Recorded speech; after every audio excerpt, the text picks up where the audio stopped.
Un cordiale saluto a voi tutti amici e benvenuti a questo nuovo appuntamento con il meteo. Una fase tipicamente invernale si sta configurando sul nostro territorio e questo grazie ad una goccia d'aria fredda, un nucleo molto freddo che dalla Scandinavia è sceso sull'Europa centrale e si è tuffato appunto sul Mediterraneo. Il nocciolo più freddo rimarrà comunque al di là delle Alpi, però da noi non farà certamente caldo.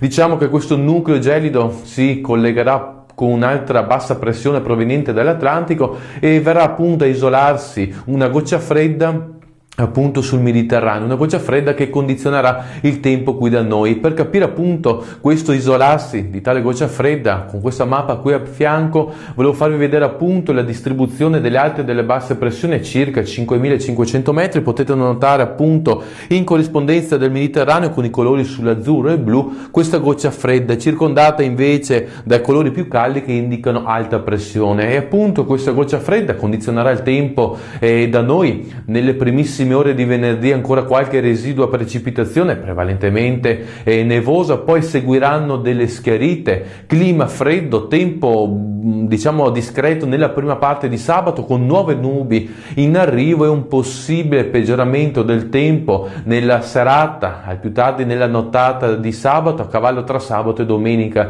E per la permanenza dell'aria fredda sul nostro territorio affluita appunto da nord-est ci sarà la possibilità ancora di nuove precipitazioni nevose anche sulle aree pianeggianti, mentre alla volta di domenica pare che un richiamo più caldo possa far innalzare la quota neve. Si tratta comunque di una situazione in tutta evoluzione, per cui consigliamo di seguire il sito www.vicenzameteo.it. Per quanto riguarda questo appuntamento video, ci vediamo nelle prossime occasioni.